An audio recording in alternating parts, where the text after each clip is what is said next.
안녕하세요. 부자들의 자녀 교육 6번째 시간입니다. 6번째 인물은요, 조앤 롤링입니다.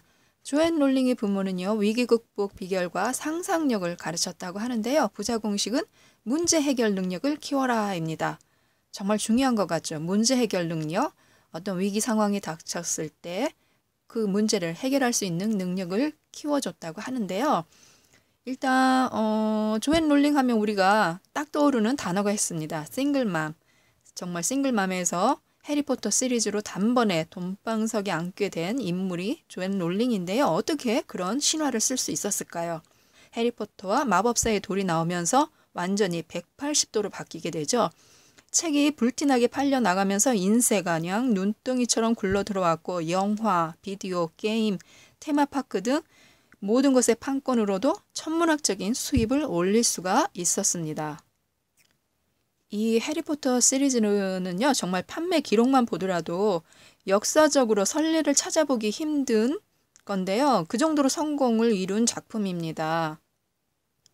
1편이 나온 이후에요. 2007년 나온 7편 해리포터와 죽음의 성물까지 이 해리포터 시리즈 7편은요. 모두 4억 5천만 권이 팔려서요. 역사상 나온 도서 시리물 중에서 가장 많이 팔렸고요.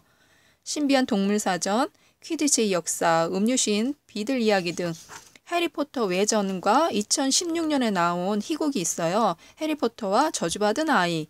이것까지 전부 다 합하면요. 모두 5억 권이 넘는다고 해요. 팔린 게. 아, 진짜 대단하죠.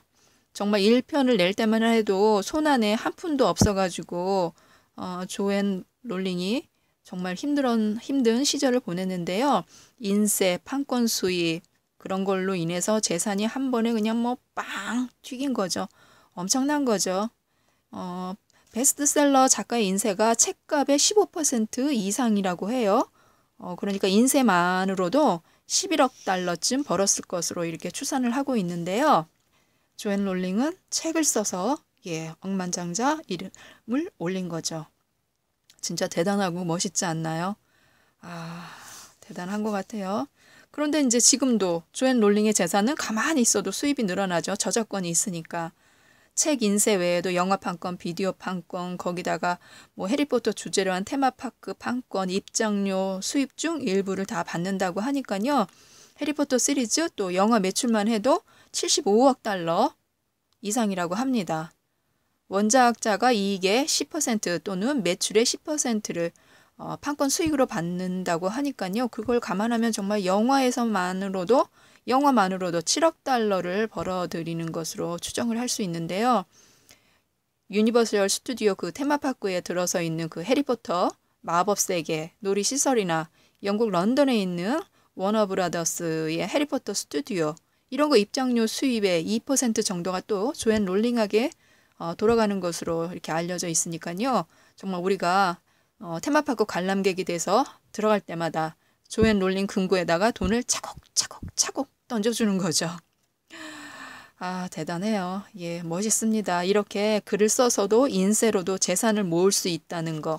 대중의 사랑을 받으면 재산을 모을 수 있다는 것. 예, 그것도 한 가지 방법이라는 거죠. 조앤 롤링이 처음에 해리포터 시리즈를 구상할 때는요. 취미생활의 하나로서 글쓰기를 즐기던 때였다고 합니다. 조앤 롤링은요. 1990년에 여름 영국 맨체스터에서 살고 있던 남자친구를 만나고 런던으로 돌아오는 기차 안에서 마법학교에서 입학 허가서를 받고서야 마법사인지 깨닫는 남자아이에 대한 이야기를 구상하게 되었대요.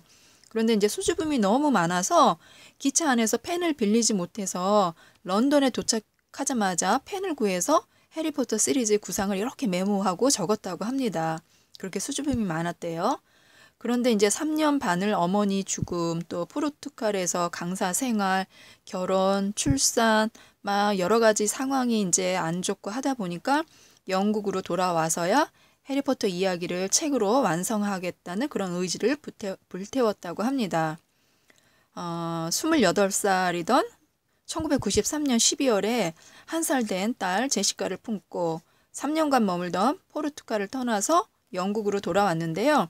남편의 폭력을 피해서 부랴부랴 급하게 떠나왔기 때문에 돈이 하나도 없었다고 합니다. 정말 몇 달치 이렇게 월세를 낼 수 있는 정도, 그리고 가방에는 3년 동안 3장까지 완성한 해리포터 원고, 그리고 관련 자료들이 들어있었다고 해요. 영국에서 또 머물 곳도 없었대요. 뭐 친구들도 결혼도 안 했고, 그래서 아이 데리고 부탁하기도 그렇고, 또 아버지가 재혼을 해서 거기 들어가기도 그렇고, 또 여동생도 바로 또 신혼생활이었기 때문에 거기 들어가기도 그렇고, 그래서 할 수 없이 사회보장 사무실을 찾아서 정부 보조금으로 일주일에 10만 원씩 주는 보조금으로 먹고 살았다고 합니다. 그래서 내가 왜 이렇게 됐나 하는 생각에 너무 상심하고 잠 못 이루고 그랬었는데요. 그럴 때 바로 어머니의 모습을 떠올렸다고 합니다. 어머니의 모습을 떠올리고요. 해리포터 원고 완성에 전 인생을 걸었다고 해요. 그래서 1년 내에 원고를 완성하기로 이제 결심을 하고 유모차에 딸을 태우고 카페 찾아가서 미친 듯이 글을 썼다고 합니다.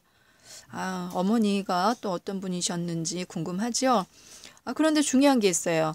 원고가 거의 완성돼 갈 즈음에 교사로 일자리를 잡기 위해서 대학원에 또 등록을 합니다. 그 와중에.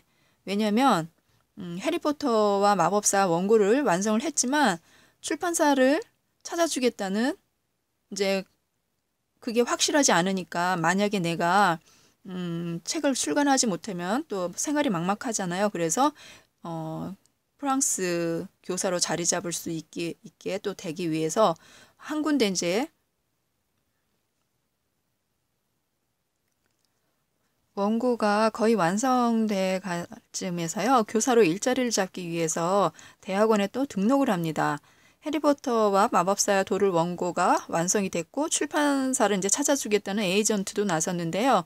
계약직이지만 이제 프랑스어 교사로 또 자리를 잡고 잠시 동안이라도 이제 먹고 살 그 무언가가 있어야 되니까 프랑스 교사로 자리를 잡자 이렇게 생각을 한 것 같아요. 책이 나오기 전까지.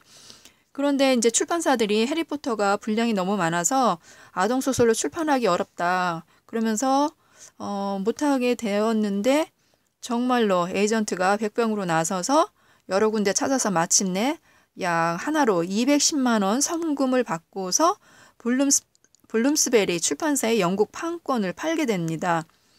출판사 사장이요, 8살 난 딸한테 이 원고를 읽어보라고 줬대요. 그런데 그 자리에서 그냥 다 읽고 나서는 너무 재밌다고 하니까 그 사장이 두 말 없이 계약에 나섰다고 합니다. 그러니까 아이들한테 먹힌 거죠, 한마디로. 초판 인쇄본이 1000권이었지만 금세 팔려 나갔고, 그 다음부터는 정말로 승승장구 성공의 길을 걸었다고 하네요. 뭐 세계 각국의 출판사들이 출판하겠다고 너도 나도 그냥 달려들어서 1편의 미국 판권이 10만 5천 달러, 약 1억 2천만 원의 성금을 받고 스콜라스틱 출판사에 넘겼고요.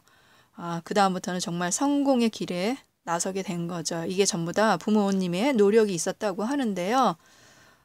그런 참담한 경험 속에서도 자신을 버티고 또 세계적인 부호로 성장하게 된 것은 부모가 길러준 글쓰기 재능과 또 삶을 개척해 나갈 수 있는 의지가 두 개의 무기였다고 합니다. 조앤 롤링의 정신적인 지주는 바로 어머니인데요. 엄마가 45살의 나이로 세상을 떠납니다. 그때가 조앤 롤링이 25살 때였는데요. 어머니는 그 다발성 경화증이라는 불치병으로 진단을 받고 죽게 되는데요. 우울해하지 않고요, 오히려 일을 더 열심히 하려고 했고 얼굴에서 웃음을 지우려고 하지 않았다고 합니다. 그래서 어머니가 일찍 세상을 떠났지만 그런 가르침을 받고 자신도 어려웠을 때, 위기에 처했을 때 의연하게 대처했다고 하네요. 조앤 롤링이 어려서부터 글을 쓰고 또 책을 읽을 수 있었던 것은요, 부모님의 영향이 컸습니다. 아버지는 회사에서 늦게 와도 항상 딸들에게 책을 자주 읽어줬고요.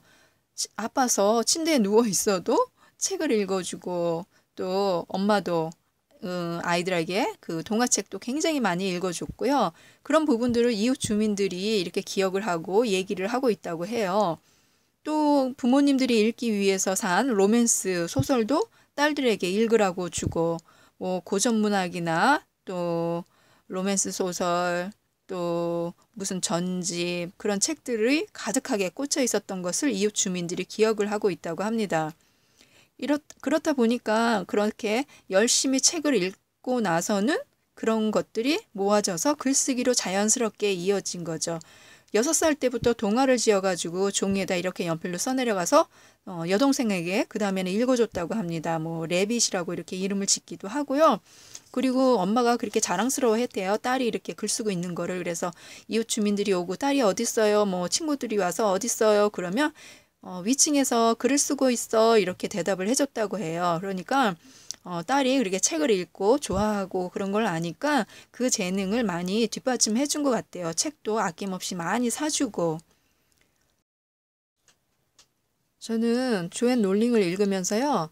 돈을 벌어야겠다는 의지도 중요하지만 실제로 돈을 벌 수 있는 수단이 있어야 한다는 중요한 점을 느꼈습니다.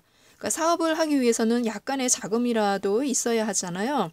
그런데 약간의 자금도 없고 또 사업도 하기 싫은 사람이 있어요. 그런 사람이라면 어떻게 해야 될까요? 돈을 벌기 위한 어떤 수단이 있어야 되는데 그러기 위해서는 자신만의 그 무엇을 가지고 있어야 된다는 거죠. 자신만의 돈을 벌 수 있는 수단이 필요한 거죠.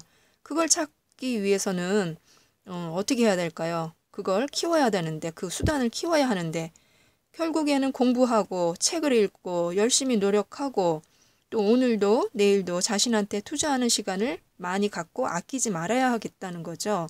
그래서 조앤 롤링이 부모님한테 어머님한테 받았던 그 교육을 통해서 정말 문제 해결 능력을 키워서 그 와중에서도 자기가 책을 쓰면서도 성공하지 못했을 때를 대비를 해서 프랑스어 교사가 되기 위해서 대학원을 다닌 걸 보면 굉장히 현명하고 정말로 그 자신이 문제 해결 능력을 갖고 있는 사람이었구나를 알 수 있었습니다.